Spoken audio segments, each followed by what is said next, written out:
دعا کا اثر۔ دایان ایک بہت ہی نیک اور سمجھدار لڑکا تھا، پڑھائی لکھائی میں دل لگانے والا اور اپنے بزرگوں کی عزت کرنے والا۔ دایان جس گاؤں میں رہتا تھا وہ گندم کی فصل کے حوالے سے بہت مشہور تھے، پر اس بار پورا سال بارش نہ ہونے کی وجہ سے زمین فصل کے لیے بالکل بھی تیار نہیں تھی۔ دایان اپنے بڑوں اور گاؤں کے دوسرے لوگوں کے منہ سے گندم کی فصل کے حوالے سے پریشانی کی باتیں سن رہا تھا۔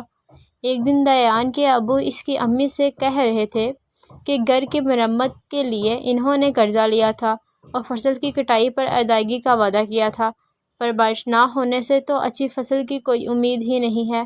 دایان کے ابو قرضے کی ادائیگی کے لیے بہت پریشان تھے۔ دایان اپنے ابو سے بہت محبت کرتا تھا۔ وہ ان کی پریشانی کا سن کر بہت پریشان ہو گیا تھا۔ اس کو سمجھ نہیں آ رہا تھا کہ اپنے ابو کی پریشانی دور کرنے کے لیے کیا کرے۔ اسی پریشانی میں وہ قرآن کا سبق پڑھنے مسجد چلا گیا۔ مولوی صاحب نے سبق سنتے ہوئے دایان کی بے دہانی کو خاص طور پر محسوس کیا۔ چھٹی کے بعد جب سب بچے جا رہے تھے تو مولوی صاحب نے دایان کو روک لیا۔ سب بچوں کے جانے کے بعد مولوی صاحب نے دایان سے پوچھا، بیٹا کیا بات ہے؟ آج تم کس سوچ میں گم تھے؟ دایان نے ان کو ساری بات بتائی۔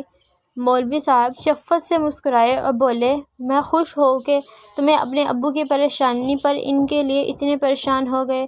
تم ایک اچھے بچے ہو۔ دایان بولا، مولوی صاحب میں کیسے اپنے ابو کی پریشانی دور کروں؟ مولوی صاحب نے کہا، بیٹا انسان کی کیا اوقات ہے کہ وہ خود اس سے کچھ کر سکے۔ جو رب آزمائش میں ڈالتا ہے وہی اس کا حل بھی نکالتا ہے۔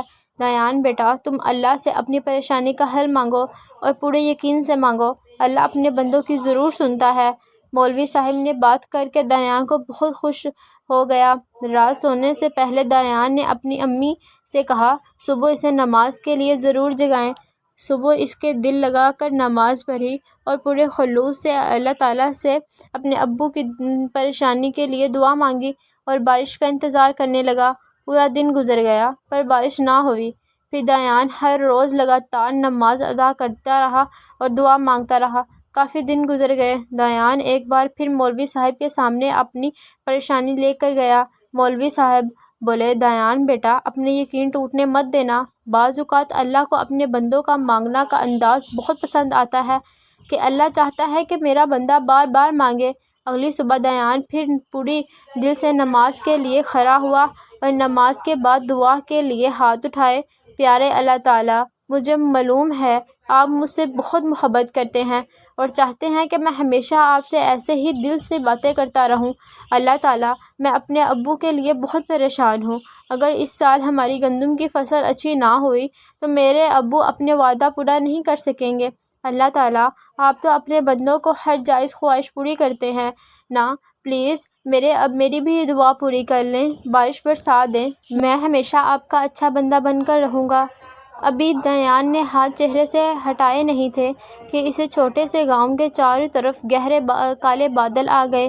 دایان دوڑ کر باہر نکلا اور کالے بادلوں کو دیکھ کر خوشی سے اپنے امی اور ابو کو آوازیں لگائیں، امی ابو آئیں دیکھیں میری دعا قبول ہو گئی ہے، اللہ تعالیٰ آپ کا بہت شکریہ، آئی لو اللہ تعالیٰ۔ چم چم برستی بارش میں زمین پر امی ابو اور آسمان پر فرشتے اللہ کے اس ننھے بندے کی پہلی دعا قبول ہونے کی خوشی کو دیکھ رہے تھے۔